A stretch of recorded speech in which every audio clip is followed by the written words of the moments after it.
ఈరోజు ఫిట్నెస్ ప్రాపర్గా లేకుండా దానికి ఒక టైం లైన్ ఉంది. ఒక వెహికల్ 20 సంవత్సరాల తర్వాత దాని లైఫ్ కంప్లీట్ అయిన తర్వాత ఆ వెహికల్స్ మళ్ళీ మనము బయటికి అంటే రోడ్ల మీదకి రాకుండా తీసుకోవాల్సినట్టు జాగ్రత్తలు చాలా ఉన్నాయి.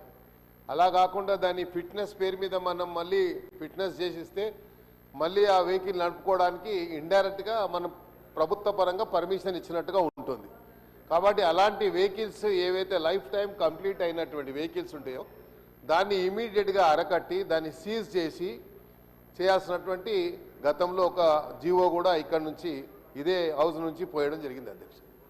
కానీ మళ్ళీ మనం చూస్తూ ఉన్నాం నంబర్ ఆఫ్ స్కూల్ బస్సెస్ వాళ్ళు మనం ఈ మధ్యకాలం ట్రాఫిక్ పోలీస్ పట్టుకుంటే మార్నింగ్లోనే పొద్దున్నే డ్రింక్ చేసి రోడ్లపైన పిల్లలు చిన్న చిన్న పిల్లల్ని స్కూల్ తీసుకుపోయే పిల్లల్ని కూడా మరి వాళ్ళు డ్రంకన్ పొజిషన్లో డ్రైవ్ చేస్తూ ఉన్నారు.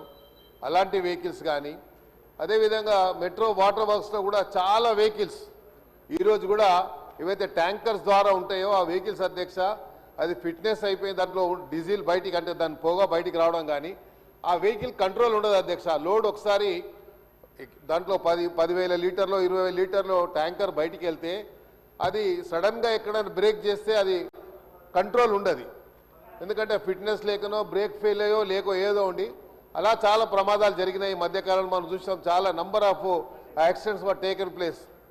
పర్టికులర్గా బస్సెస్ రోడ్ల మీద పోతూ పోతూ బస్సు కాలిపోయి మన కర్నూలులో కానీ ఇతర ప్రాంతాల్లో కానీ చాలా ఇన్సిడెంట్స్ జరిగాయి. సో మనం ప్రభుత్వ పరంగా ఇలాంటి వెహికల్స్ ఎక్కడెక్కడైతే ఇలాంటి వెహికల్స్ నడుస్తూ ఉన్నాయో ఇది మీ దగ్గర సమాచారం ఉందా?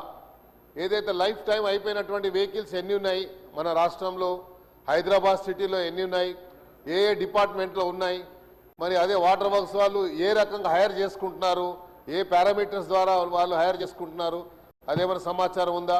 స్కూల్ బస్సెస్ ప్రైవేట్ కానీ లేకుంటే గవర్నమెంట్ కానీ ఆ స్కూల్ బస్సెస్లు ఏవైతే నడుస్తున్నాయో అవన్నిటికీ లైఫ్ టైం ఎంత ఉంది, ఆ లైఫ్ టైం సమాచారం ఏమైనా ఉందా అని చెప్పి తమ ద్వారా మంత్రి గారు అడుగుతూ, లేకపోతే తెప్పించుకొని అన్న ఇప్పుడే ఆన్సర్ ఇవ్వమని అడగడలే అధ్యక్ష, తెప్పించుకొని దాన్ని అరికట్టేటువంటి బాధ్యత ఉంది. ఎందుకంటే జరుగుతున్నటువంటి ప్రమాదాలు మనం చూస్తూ ఉన్నాం, ఎన్నో రకాలుగా ప్రజలు ఇబ్బందులు పడుతున్నటువంటి విషయాలు మనం చూస్తూ ఉన్నాం.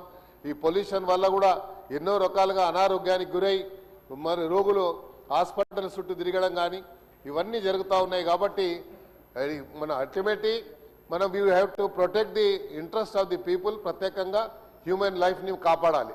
కాబట్టి అది మన బాధ్యత, ప్రభుత్వం ఉంది. కాబట్టి ఇవన్నీ సమాచారం తెప్పించుకొని మనము ఎంత డబ్బు కలెక్ట్ చేశాము, ఫిట్నెస్ ఎంతమందికి మళ్ళీ రెక్టిఫై చేసి ఇచ్చామనేది క్రైటీరియా కాకూడదు అధ్యక్ష. మన ప్రయారిటీ ప్రధానంగా ఈ లైఫ్ అయిపోయినటువంటి వెహికల్ని సీజ్ చేసేటువంటి ప్రయారిటీ ఉండాలి తప్ప దీనివల్ల ఆదాయం అనేది కాదు. గవర్నమెంట్ ఎక్స్చెక్కర్కి ఎంత ఆదాయం వచ్చిందనే క్వశ్చన్ కాదు అధ్యక్ష. ఇది మనం అడికట్టాలని దీనికి సమాచారం తెప్పించుకొని మంత్రి గారు మీరు ప్రత్యేకంగా డిపార్ట్మెంట్ అందరితో ఒక రివ్యూ పెట్టుకొని తెప్పించుకొని వారి మీద చర్య తీసుకోవాలని తమ ద్వారా మంత్రి గారు కోరుతారు. Thank you.